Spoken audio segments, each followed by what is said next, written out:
Captain Lee Tae-min stood on the bridge of the UES Dauntless, watching the stars through the main screen. The ship was humanity's first real attempt at exploring beyond their solar system. After 3 months of traveling through empty space, they had found nothing but rocks and gas clouds. The crew was getting bored. "Captain," called communications officer Yu Hana from her station, "I'm picking up something strange. It looks like a distress signal." Lee Taemin walked over to her console. The signal was weak and used patterns they had never seen before. "Can you clean it up?" Yu Hana worked on her controls for several minutes. Slowly, the signal became clearer. It was definitely a call for help, but the language was completely unknown. "Sir," said Dr. Kim Jae-ho, the ship's physicist, "the signal is coming from just outside our solar system. Whatever sent it is using technology we don't recognize." Lee Taemin felt his heart beat faster. This could be it. First contact with alien life. Set course for the signal. And wake up Ambassador Park So-young. Tell her we might need her soon. The Dauntless changed direction and headed toward the source of the signal. As they got closer, their sensors picked up a ship unlike anything humans had ever built. It was long and thin, made of some kind of crystal material that seemed to glow with its own light. "The ship appears damaged," reported sensor technician Cho Min-soo. "Their engines are barely working and I'm reading atmosphere leaks in several sections." Ambassador Park So-young arrived on the bridge, still putting on her uniform jacket. She was Earth's top expert on communication with other species, though until now she had only worked with theories. "Status report?" "We found them," Lee Taemin said simply. "Alien ship in distress. They're dying out there." Park So-young looked at the alien vessel on the screen. Her hands were shaking slightly. "Do we know if they're hostile?" "They're barely alive," Kim Jae-ho answered. "Their ship is falling apart. If they wanted to hurt us, they picked a bad time for it." Lee Taemin made his decision. "Prepare the shuttle bay. We're bringing them aboard." It took 4 hours to safely dock with the alien ship and rescue its crew. There was only one survivor. The being was 7 feet tall and looked like it was made of living crystal. Its body was mostly clear, but light moved through it in patterns that seemed to change with its mood. The alien was unconscious when they brought it to the medical bay. Dr. Song Kyung-mi, the ship's doctor, had no idea how to treat it. She could only make sure it was comfortable and wait for it to wake up. When the alien finally opened its eyes, Ambassador Park So-young was waiting. She had spent hours preparing translation software and learning everything she could about crystal-based life forms. The alien spoke in a voice that sounded like wind chimes. The translation computer worked slowly, but eventually words appeared on the screen. "I am Vorth Commander Kellax of the Valtech Confederacy. I thank you for saving my life." Park So-young smiled. "We're happy to help. I'm Ambassador Park So-young of Earth. These are humans." Kellax seemed surprised. "Humans? I have not heard of your species in the Imperial records. Are you a new member of the Galactic Empire?" The humans in the room looked at each other. Galactic Empire? This was the first they had heard of any galactic government. "We don't know anything about a galactic empire," Park So-young said carefully. "We're just explorers from a planet called Earth." Kellax made a sound that the computer translated as laughter. "Oh, you poor primitive beings. You haven't been contacted yet. The Empire must have decided you're finally ready for tributary status." "What's tributary status?" asked Captain Lee Taemin. "It's the first step toward joining galactic civilization," Kellax explained. "The Empire watches developing species and waits until they're advanced enough to be useful. Then they offer them the chance to become tributaries." Dr. Kim Jae-ho was studying readings from Kellax's ship. He looked confused. "Can I ask you about your technology? Your faster-than-light drive seems very simple." Kellax looked proud. "The Empire has perfected space travel over thousands of years. Our ships use the most advanced technology in the galaxy." Kim Jae-ho looked at his data pad again. The alien ship's engines were incredibly inefficient. Their computers were barely better than what Earth had 20 years ago. Their weapon systems looked like they came from a museum. "How long has the Empire been using this technology?" Kim Jae-ho asked. "The same basic designs for over 3,000 years, Kellax said. "When you have perfection, why change?" Kim Jae-ho caught Captain Lee Taemin's eye and shook his head slightly. Something was very wrong here. "Tell us about tributary status," Park So-young said. "What would that mean for humanity?" Kellax seemed happy to explain. "It's a great honor. The Empire would protect you from all threats. In return, you would provide 60% of your planet's resources to support the Imperial fleet. You would accept imperial governors to help guide your primitive society, and your strongest young people would have the privilege of serving in imperial military units. The room went very quiet. Captain Lee Taman felt his face getting red. Let me make sure I understand this. You want us to give you most of our stuff? Let you rule our planet and send our children to fight in your wars? Exactly, Kelak said, not noticing the anger in the human's voice. It's much better than the alternative. What's the alternative? Park So-young asked. Complete destruction, of course. Species that refuse tributary status are eliminated. The Empire cannot allow primitive worlds to threaten galactic peace. Captain Lee Taman started laughing. It began as a small chuckle, but soon he was laughing so hard he had to sit down. The other humans stared at him. Captain? Park So-young asked. Are you all right? Lee Taman wiped tears from his eyes. This is the funniest thing I've ever heard. They want us to pay them for the privilege of being conquered. Kellax looked confused. I don't understand. This is a standard imperial offer. All species accept these terms. All species are idiots then, Lee Taman said. He stood up and looked directly at the alien. Here's our counteroffer. You can take your tributary status and stick it where your crystalline sun doesn't shine. The translation computer seemed to have trouble with that phrase. 3 months had passed since the Dauntless returned to Earth with their strange alien guest. Kellax had been treated well, but he couldn't understand why humans refused the Empire's generous offer. He spent most of his time sending messages to his superiors, warning them that Earth was populated by insane beings who didn't understand how the galaxy worked. Meanwhile, Dr. Kim Jae-ho and his team had been very busy. They had completely taken apart Kellax's ship and studied every piece. What they found amazed them. The alien technology was not advanced at all. In fact, it was surprisingly primitive. Their computers are slower than the ones we had in 2010, Kim Jae-ho reported to the Earth Defense Council. Their engines waste 90% of their energy. And their weapons. He paused and shook his head. I've seen laser pointers that are more dangerous.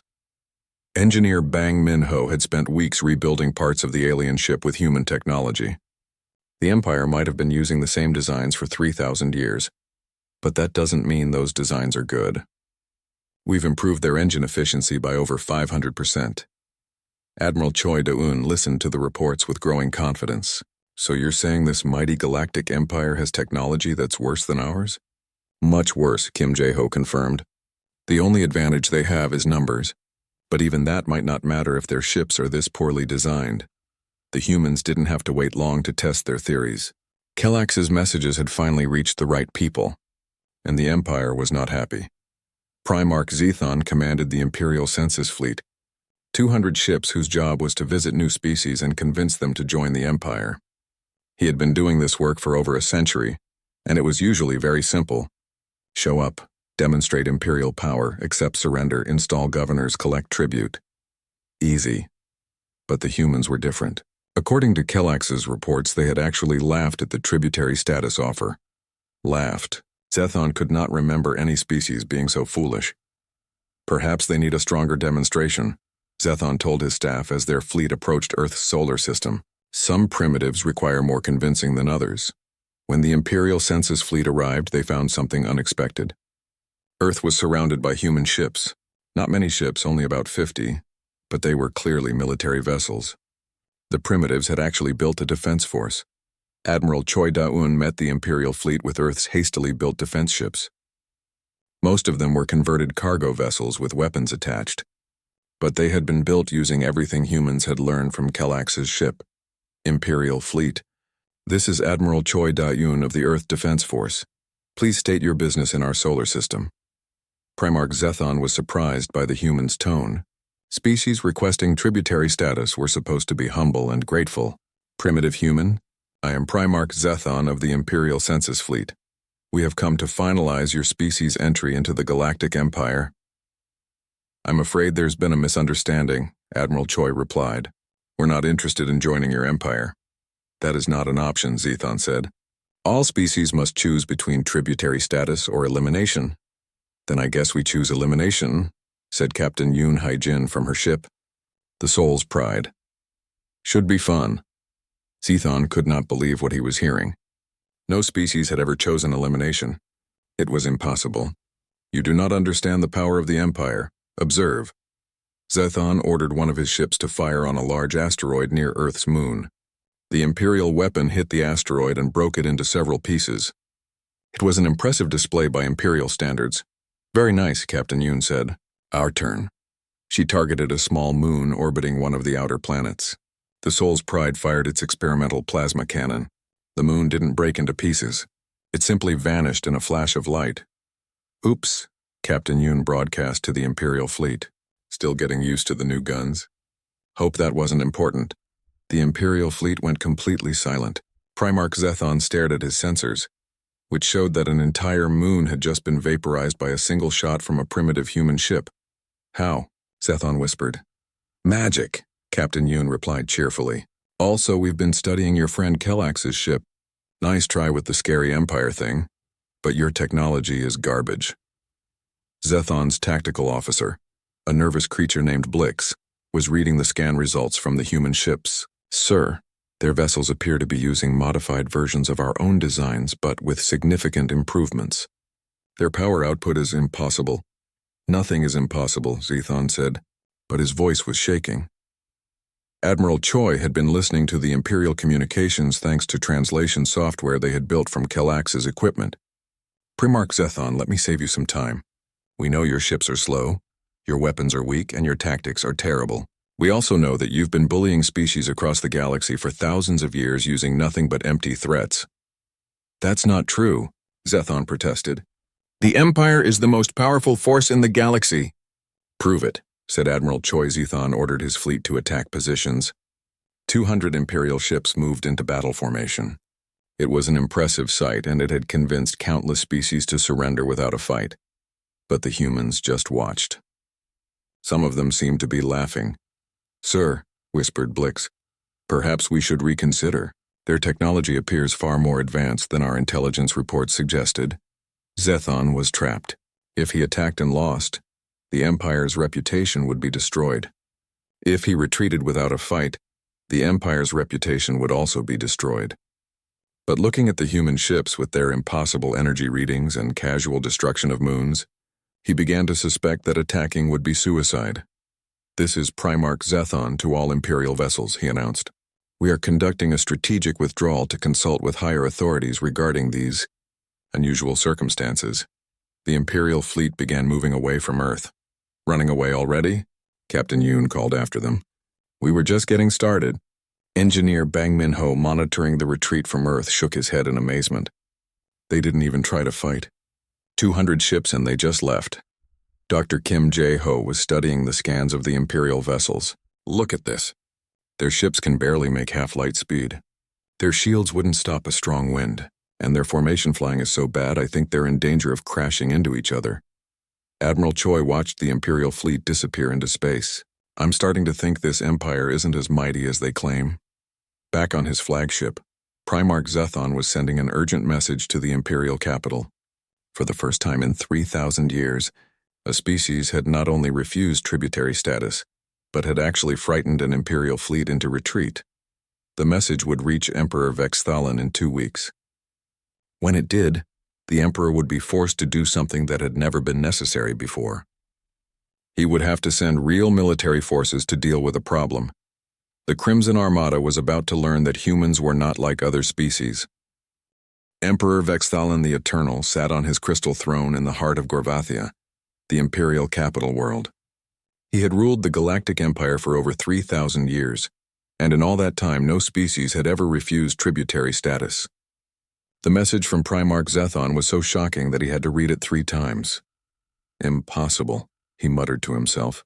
The humans had not only refused the Empire's offer, but had actually frightened away an Imperial census fleet. This had never happened before. "Not once. Your Majesty," said his chief advisor, a tall, thin creature named Morvek.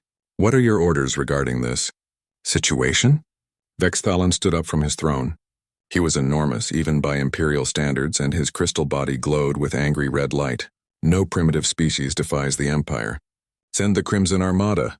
Morvek looked worried. "Your Majesty, the Crimson Armada has not been deployed for over 1,000 years. Are you certain this is necessary?"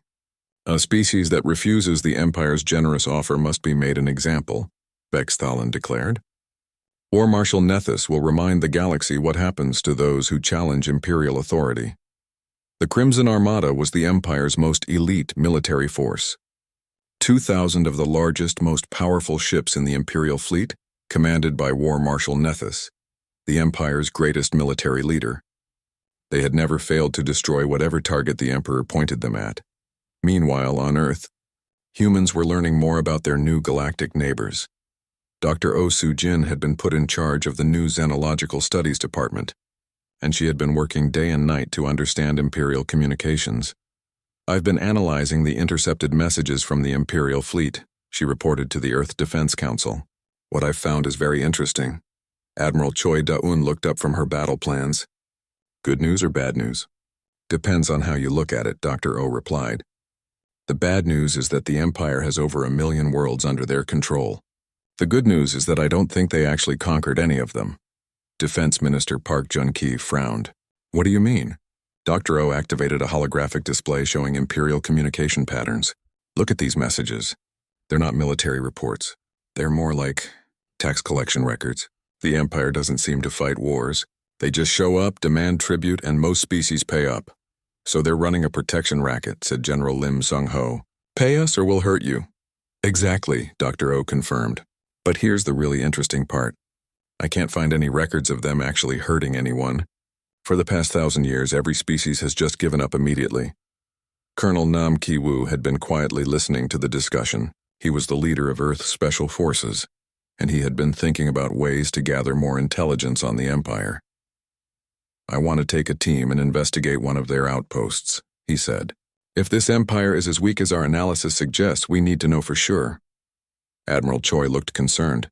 "That's a dangerous mission, Colonel. We don't know what we're dealing with." "That's exactly why we need to do it," Nam Ki-woo replied. "We can't defend Earth properly if we don't understand our enemy." The mission was approved, and Colonel Nam Ki-woo led a small team of specialists to an Imperial outpost on the edge of their territory. They used a modified human ship equipped with stealth technology that the Empire's primitive sensors couldn't detect. The Imperial outpost was a massive space station that served as a regional administrative center. It controlled tribute collection from over 100 worlds. Colonel Nam and his team expected to find heavily armed defenses and crack Imperial troops. Instead, they found something much more surprising. "This place is falling apart," whispered Sergeant Lee Yu-jin as they moved through the station's corridors. "Look at these walls. I think they're held together with tape." The team made their way to the station's central computer core.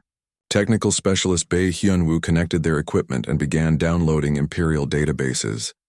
"You're not going to believe this," he whispered into his communicator. "Their military records show that the Imperial fleet hasn't fought a real battle in over 2,000 years. Every conquest for the past 20 centuries has been a surrender without a shot being fired." Colonel Nam studied the layout of the station. "What about their defenses? Weapons? Security?" "Sir," reported Corporal Shin Dong-il from the weapons control room, "their biggest guns are less powerful than the pistols we brought with us. And they're not even loaded." The team spent 6 hours on the station downloading terabytes of Imperial data. What they found was shocking. The mighty Galactic Empire was not a military power at all. It was a vast bureaucracy that had been coasting on its reputation for thousands of years. "Look at this." Bae Hyun-woo showed Colonel Nam a document on his datapad. "It's an Imperial regulation about weapons development. Any new weapon design has to be approved by 17 different committees. The approval process takes an average of 43 years. No wonder their technology is so bad," Sergeant Lee commented. "By the time they approve anything, it's already obsolete." Colonel Nam discovered something even more disturbing in the Imperial military manuals. Their battle tactics haven't changed in 3,000 years. They have exactly one strategy: show up with lots of ships and demand surrender. If that doesn't work, they have no backup plan. The team returned to Earth with intelligence that changed everything. The Galactic Empire was not an unstoppable military force. It was a paper tiger that had been bluffing for millennia. "They've never had to actually fight anyone," Colonel Nam reported to the Defense Council.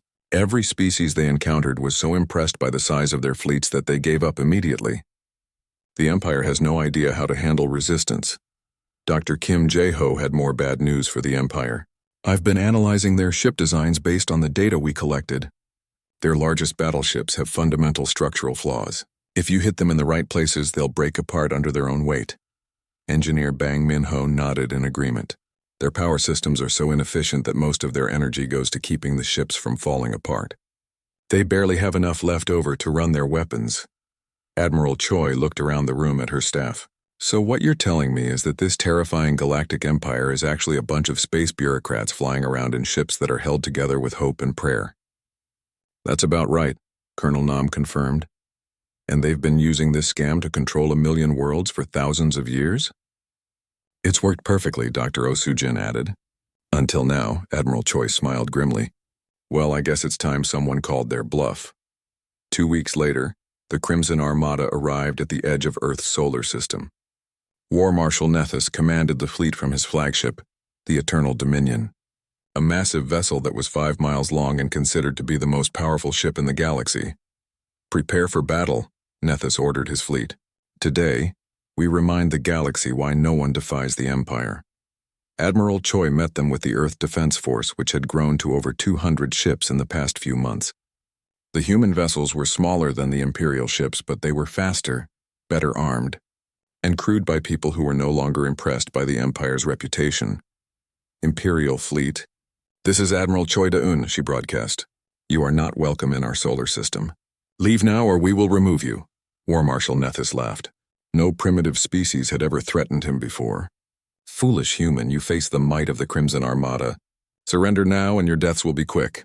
Sorry, replied Captain Shin Bora from her corvette, the Inchan's Fury. We're fresh out of surrender today. How about we give you a demonstration of human hospitality instead?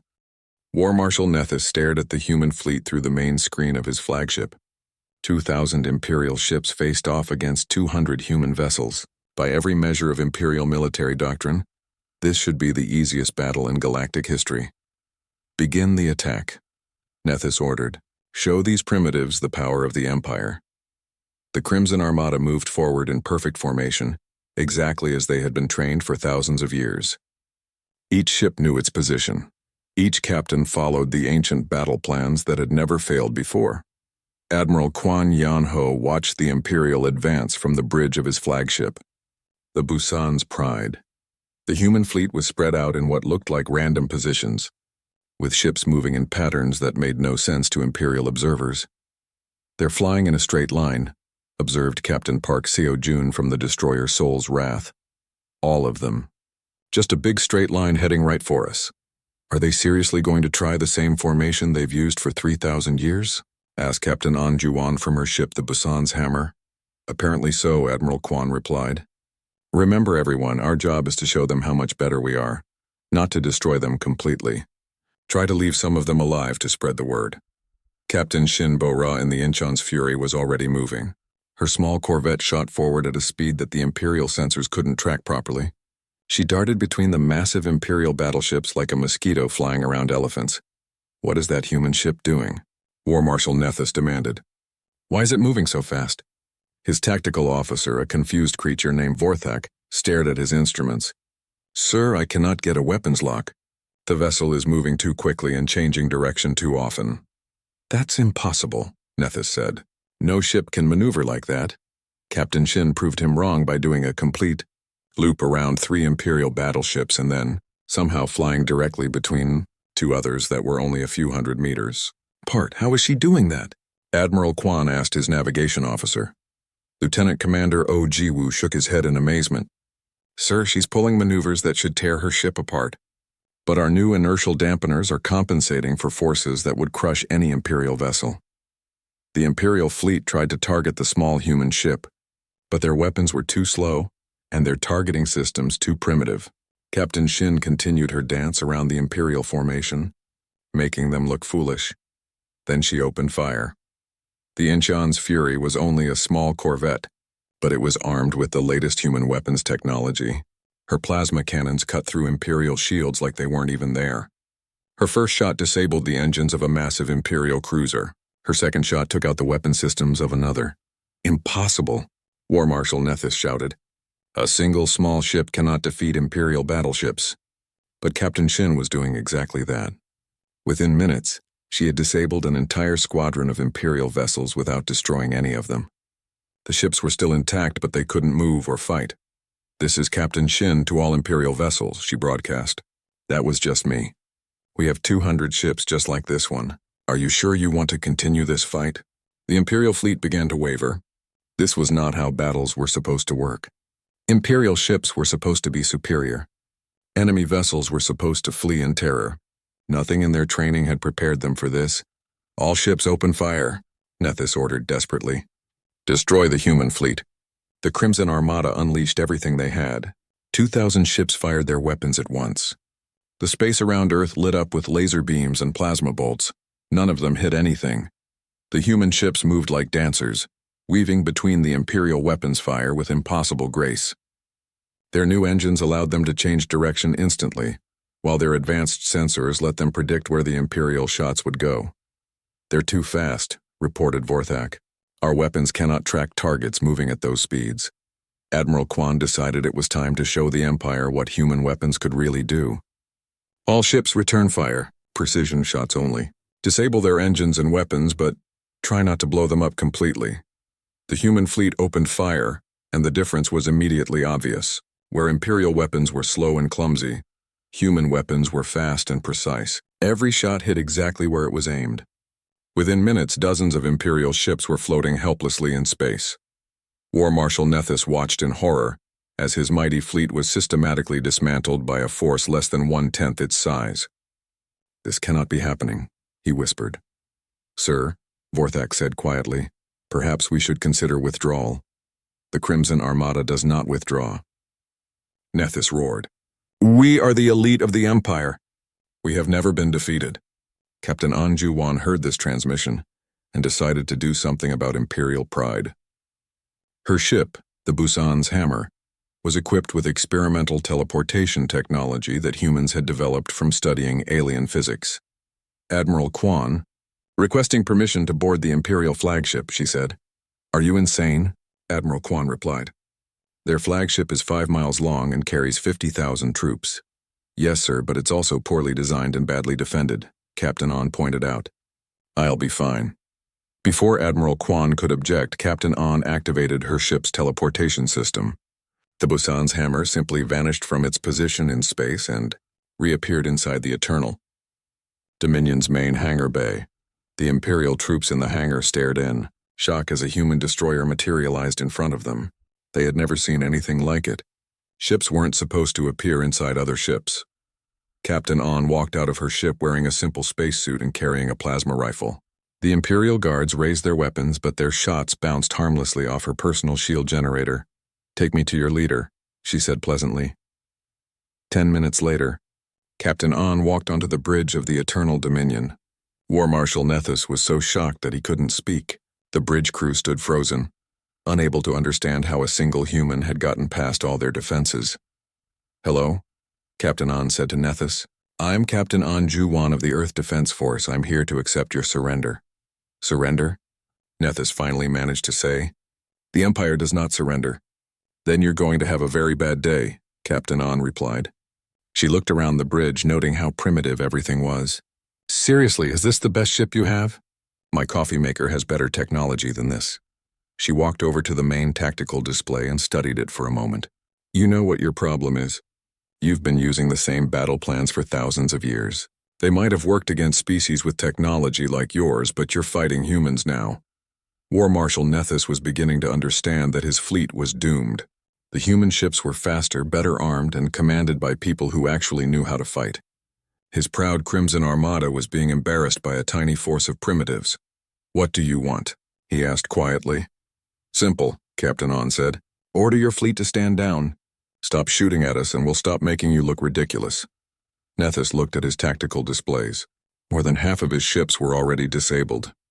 The rest were trying to flee but couldn't escape the faster human vessels.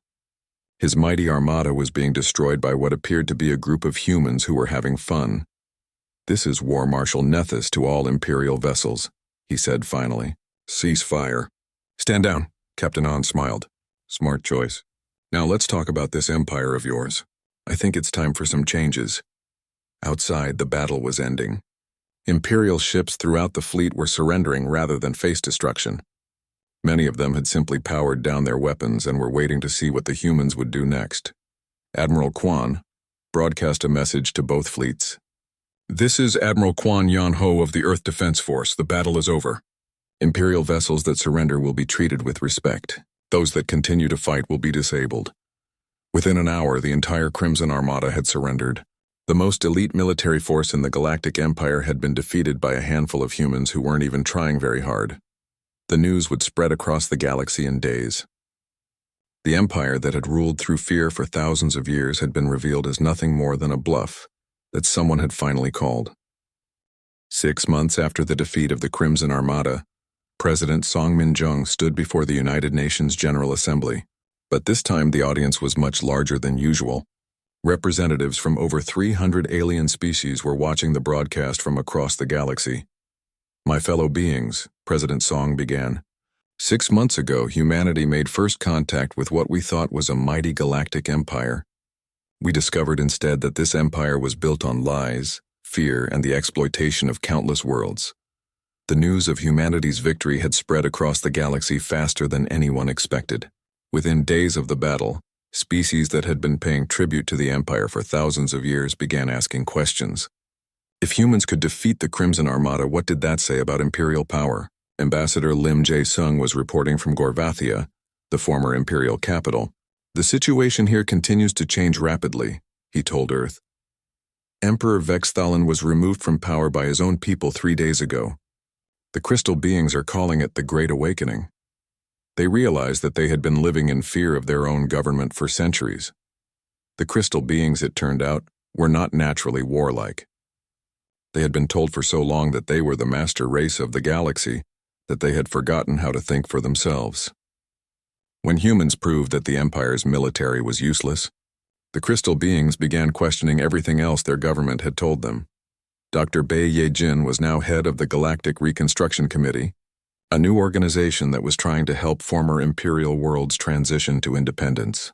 "The biggest challenge we face," and she explained in her report, "is that most of these species have forgotten how to govern themselves.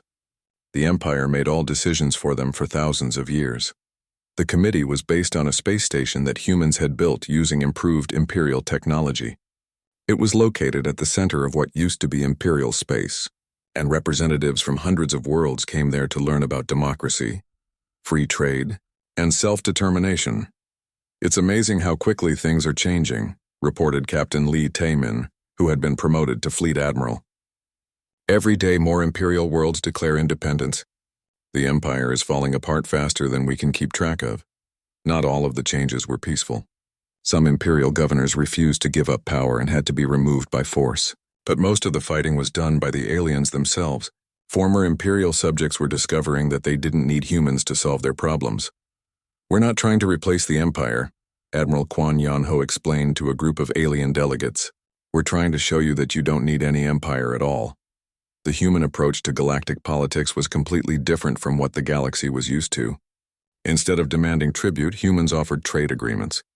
Instead of installing governors, they offered advice and technical assistance. Instead of threats, they offered friendship. Engineering Chief Park Dong-hyun had become something of a celebrity among the former imperial worlds.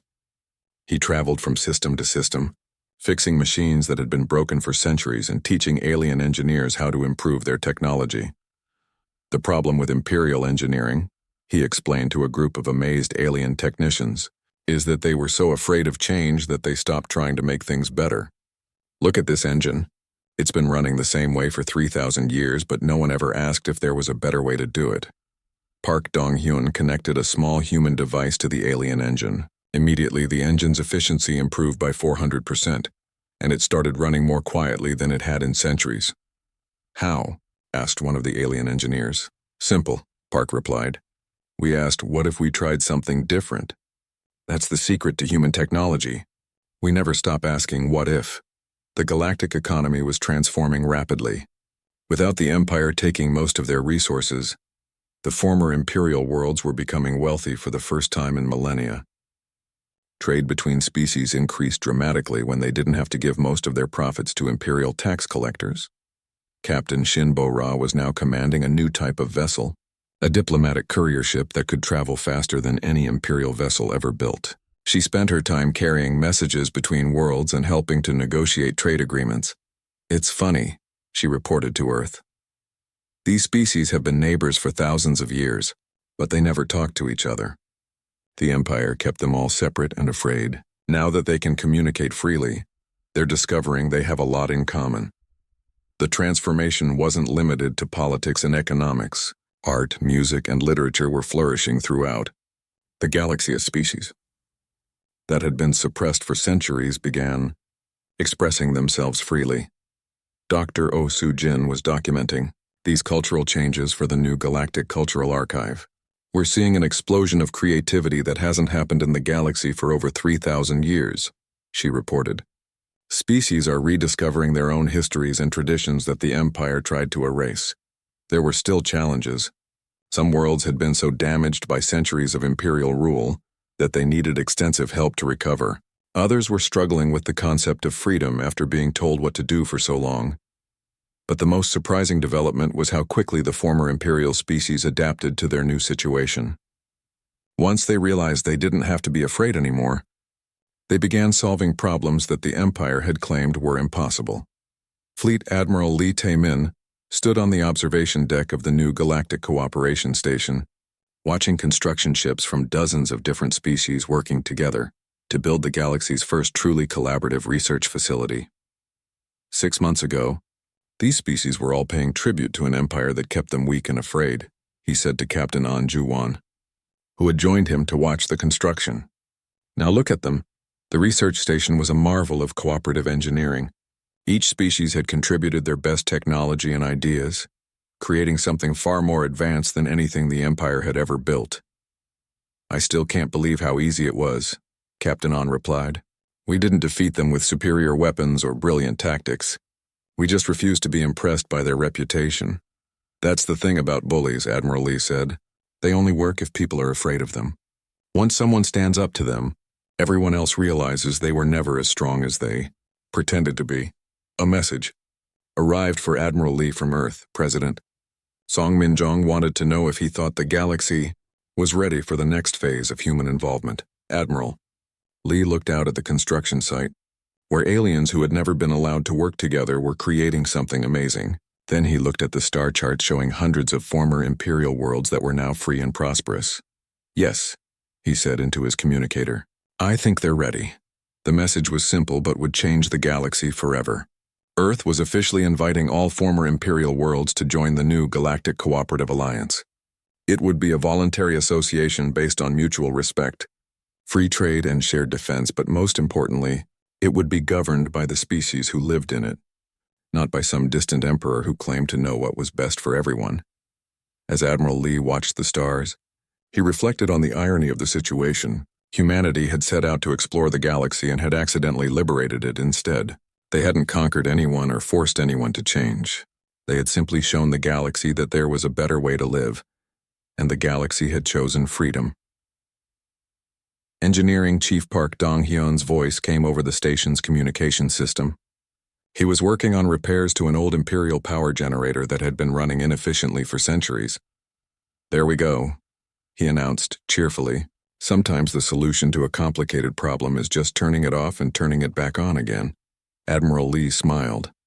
That was humanity in a nutshell. When faced with a galaxy-spanning empire that had ruled for thousands of years, they had simply turned it off and turned on something better. The galaxy would never be the same.